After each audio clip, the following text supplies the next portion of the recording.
Hello everyone and welcome back to my channel. So आज का जो हमारा टॉपिक है basically it is the fourth part of the topic longitudes and latitudes.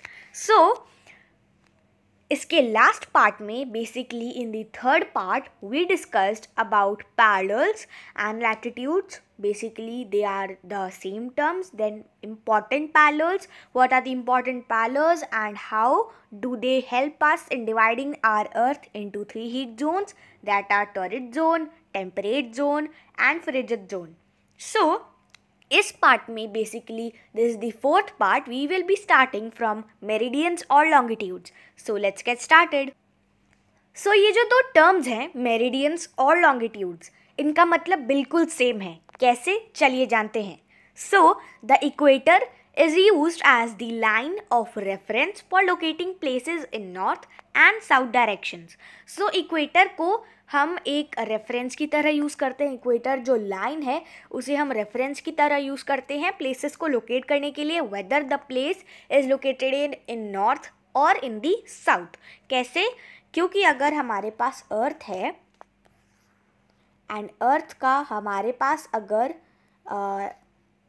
पास अगर एक fixed reference point है, imaginary line that is equator, जो कि अर्थ को दो पार्ट्स में डिवाइड करता है, northern hemisphere and southern hemisphere. So ये बहुत ज़्यादा इजी होगा लोकेट करने के लिए प्लेसेस नॉर्थ और साउथ डायरेक्शन में. अगर हमें ये पता होगा कि इक्वेटर कहाँ है तो हम इजीली फाइंड आउट कर सकते हैं कि नॉर्थ ये है, साउथ ये है.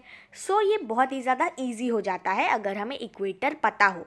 बेसिकली हम इसे एक इमेजिनरी लाइन समझते हैं, इमेजिनरी है ये, एंड इसे as the line of reference हम यूज़ करते हैं. सो we need another line or points as a reference for locating places in east and west direction. अब हम ईस्ट और वेस्ट डायरेक्शन में कैसे लोकेट करेंगे? मान लो हमारे पास पैरेलल्स थे, सो हमने इजीली अर्थ पर इक्वेटर की हेल्प से नॉर्थ और साउथ में प्लेसेस लोकेट कर लिए. लेकिन अगर हमें कोई प्लेस ईस्ट में लोकेट करना है या फिर हमें कोई वेस्ट में प्लेस लोकेट करना है तो हम कैसे करेंगे? उसके लिए भी तो हमें कोई रेफरेंसेस चाहिए. So we can draw a set of lines joining the north pole and the south pole. So basically हम काफ़ी सारे सेट बना सकते हैं लाइंस के जो कि जॉइन करेंगे नॉर्थ पोल को और साउथ पोल को. These lines are called meridians और लाइंस ऑफ लॉन्गिट्यूड, और इन लाइन को हम बोलते हैं लाइन ऑफ लॉन्गिट्यूड या फिर मेरिडियंस. और इसीलिए मैंने स्टार्टिंग में कहा था कि ये जो टर्म्स हैं मेरिडियंस और लॉन्गिट्यूड्स, इनका मीनिंग एकदम सेम है. सो अगर हम डायग्राम की हेल्प से समझने की कोशिश करें, so basically let's take our earth here and the equator, the north pole, the south pole. अब अगर हमें कोई प्लेस यहाँ पर लोकेट करना है तो हम कैसे करेंगे?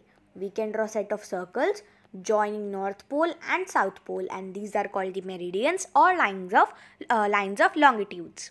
I hope you all got it.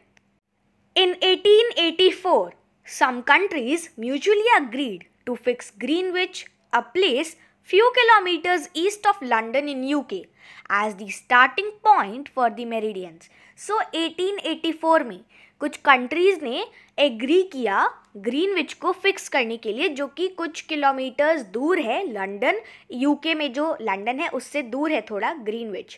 तो उससे कुछ कंट्रीज़ ने बेसिकली एग्री किया फिक्स करने के लिए ग्रीनविच को as the starting point for the meridians के लिए स्टार्टिंग पॉइंट करने के लिए. बेसिकली हम इसे यहाँ पर प्राइम मेरिडियन आता है जिसे हम 0 डिग्री काउंट करते हैं.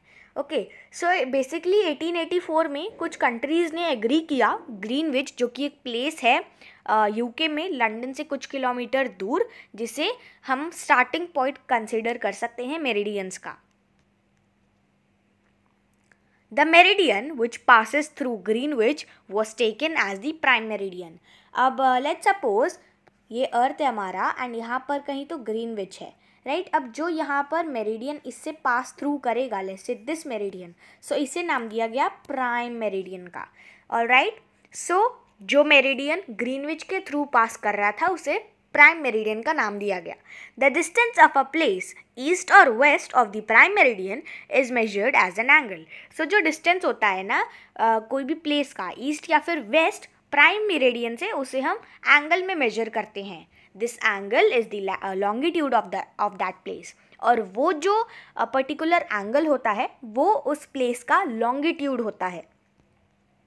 The longitude of a place is the distance of that place east और west of the prime meridian.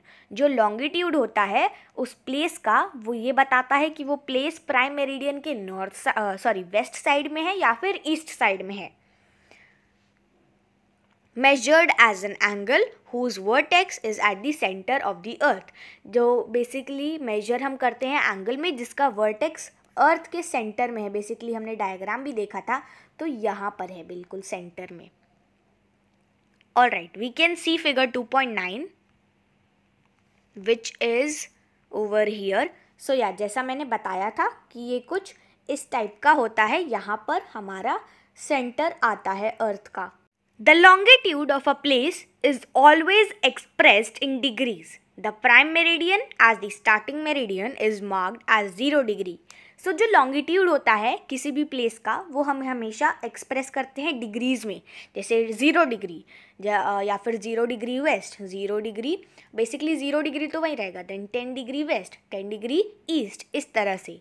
और जो प्राइम मेरिडियन है जो कि स्टार्टिंग मेरिडियन है उसका जो मेजरमेंट होता है वो 0 डिग्री होता है. 0 degree longitude. There are 180 meridians towards the east of the prime meridian and 180 meridians towards the west of the prime meridian. तो जैसे प्राइम मेरिडियन है, प्राइम मेरिडियन के ईस्ट साइड में 180 मेरिडियंस आएंगे एंड प्राइम मेरिडियन के west side में भी 180 meridians आएंगे. These are written as 0 degree to 180 degree east. और इन्हें हम कैसे लिखते हैं? 0 degree east to 180 degree east and 0 degree east 0 degree to 180 degree west. However, the meridian of 180 degree east and 180 degree west is the same line. Thus, the total number of meridians on the globe are 360. So basically जो meridian जो 180 degree east meridian है और 180 degree west meridian है वो same line है. कैसे? क्योंकि अगर ये सर्कल है, मान लो ये ग्रीनविच है, तो यहाँ पर पहले तो 180 मेरिडियंस आ जाएंगे. देन यहाँ पर भी 180 मेरिडियंस आ जाएंगे और जो लास्ट मेरिडियन होगा वेस्ट में वो कहीं पीछे यहाँ के तरफ आएगा. देन ईस्ट में भी वो यहीं की तरफ आएगा. सो बेसिकली वो लाइन कॉमन है जो कि ईस्ट और वेस्ट शेयर करते हैं. और जो टोटल नंबर ऑफ मेरिडियंस हैं ग्लोब पर वो 360 है. द मेरिडियंस और the lines of longitude have the following characteristics. So जो अब मेरिडियंस और लाइन्स ऑफ लॉन्गिट्यूड हैं उनके कुछ कैरेक्टरिस्टिक्स भी होते हैं, तो वो फॉलोइंग हैं. So the length of all the meridians is the same as each one is a semicircle. So जो लेंथ है सारे ही मेरिडियंस का वो सेम है और हर एक जो मेरिडियन है वो एक सेमी सर्कल है. Any two opposite meridians when taken together form a complete circle.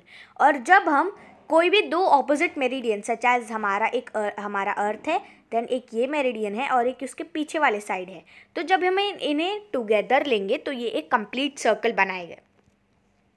ये एक बेसिकली कंप्लीट सर्कल बनाएंगे अगर हम इनको टुगेदर लें. The maximum distance between any two meridians is at the equator.